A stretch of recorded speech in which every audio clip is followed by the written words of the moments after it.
Pakistan Jindabad lauruba ama mayam changduna phubada sire.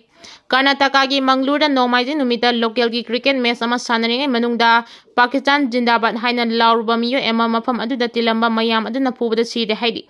Thaudok adu Karnataka Home Minister G Parmesona confirm torokpaga loinana miyo adu phubada khudakta sikibana te asokbana maram oiduna sikibane haidi. Mahangna thaudok adu gi akupa report ama sungai duna leidi. Marak aduda thaudok adu Chennab miyo tara police na fare Mangalore gi kudupu khungangna leiba Batra Kalurti Laisang Manakda Nomaiji numit ki nungthil pung amarom taba aduwaida thaudok adu thokibani. Cricket ki event ama oina team tara thongna sanaroi chamamuk tinkiba nungthilni. Thaudok adubu mamina uhoba singna phongdongnarakpagi matungina laikhidraba miyo eduga Sachin kauba miyo emaga ningai sangdanarakpadagi group ki oiba mawongda khana chainaba adu thoklakhibani. Manakta leiba singna khamdongnaba honarabasu babok singi maraktagi miyo kaya ama changsilaktuna chai yauna phubadagi miyo adu mafam aduda police na pung manga makhairom tarakpada taduna leirama thengnarakpani.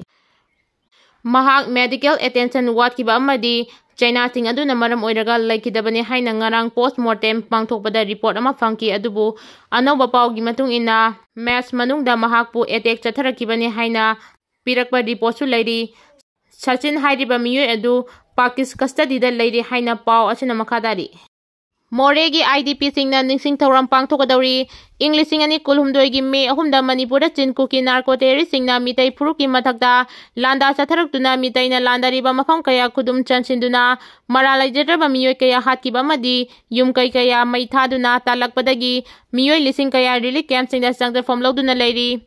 Asigumlaba relief camp singda sangdafam loduna leiriba Moredagi landenariba singna mamang sahida pangthokpagumna sahi asigi oinasu lagliba megi tang ahumda resident day 3rd May haina mingthonba more thadoktuna landenarakiba singi sahi ani mapung pharapagi ningsing thoram wangdingi kodompok peace sport complex relief camp ki ground pangthokani haina midai council moregi general secretary L Brojena thadoroba chirol amana phongdoragli. Chirol asina makha taraduna hai hairiba numit asida moregi mitai singi oiba apunba mifam amasu pangthoktuna warep kaya su lawani maram asina Kuki militant singi attack ta more thadokuna lanjenarakpa tongan Manipur gi mafam kaya da hangliba relief camp singda sangdafam lawtuna leiriba moregi IDP singna nomagi oiba sintha lepiduna asikumlaba ningsing thoram asida sarugyabiu numit asida Manipur gi miyamna su amatoina lisingani kulhumdoi gi me ahumdagi ngasi phawa chatharagliba lan asida laikhidraba athaubi kayagi thawai singbu ikai khumnaba utpa oina sintha lepiu. Makoina thawai katkriba asi ireiba iramdam asibu yengnabagi makhutagi kananaba lanfamdani athauba sing asina leiramdrabadi ngasigi awaba tariba asidagi henna awaba nanglambasu yai maram aduna lagliba me ahum numit asida sintha lepiduna miyamna lan asida laikhidraba athaubi singi mafamda pungning changna ikai khumnaba utpiyo haina mitai council morigi cherol asina paudelagli. Armed forces singna ningtamna operation tawba yabagi ayaba pire haina modina laukthokre. Pahalgam terror attack ki matungda India na kari karamba counter measure lokhalakadagi haina khana nairakpaga loinana ngasi defense minister Rajnath national security advisor Ajit Doval chief of defense staff general Anil Chauhan amadi army navy amasung air force ki chief sing yauna pangthokiba awangba thaki mifamda PM Modi na terrorism bu mapungphana muthanaba laibak asina khongpham chena lebliba asigi sarugama oina Armed forces na terror attack asigi matangda ningtamna madi forces na apama mawongda operation tawagi ayaba leigani haina laukthokre. PM Modi na hai counter operation chathabada armed forces na karamba mota amadi karamba target khandoktuna aikhoigi Paokhum Pigani haibadu armed forces na lepsaba yagani armed forces na matam chaba yengduna apama mawongda mai paknabagi damak operation tawba yagani haiki.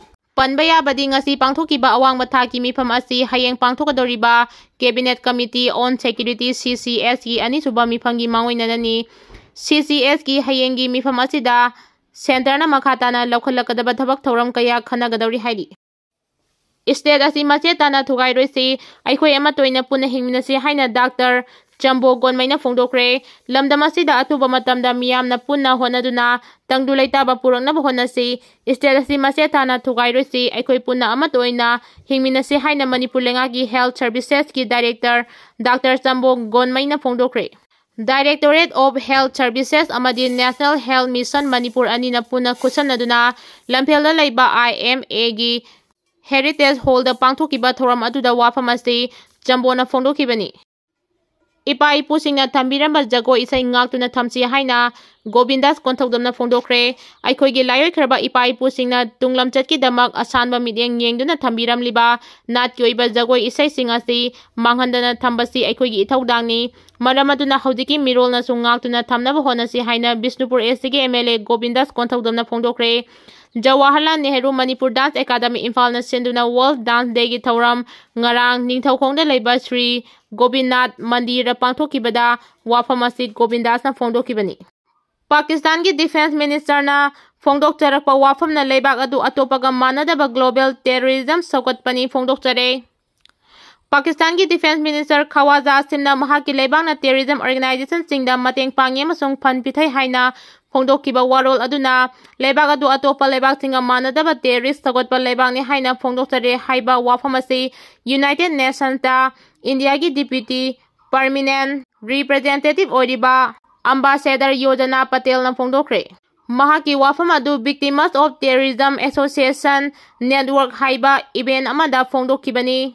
Hairiba event aduda Pakistan gi delegate na Jammu and Kashmir gi Pahalgam terror attack adu paladuna ngarang UN Office of Counter Terrorism da pangthokpada phongdokhibani. Madugi pakhum piraduna akhanaba delegation aduna forum aduda matang matam chadana India da yumpham yaudaba maral sibagi thabak chatharakpa adu laibak thibani haiki. Patel na makha taraduna Pakistan ki Defense Minister Khawaja Asimna handakta pangthokiba television interview amada masamangna Pakistan leibaki oina matam changnadagi terrorist organization singda selgi mateng pangba khakta natana training amasung sagatpagi sathaduna lagli haiba wafam asi malem pumbana khanglabani. Asigumba sengdopa wafam asi kana amatana ngakna launade masina Pakistan bu malemgi oina terrorism gi hiram kayada mai chusinba amadi mafam amabu tangdu leita hanba leibak amani haiba adu uthokpani.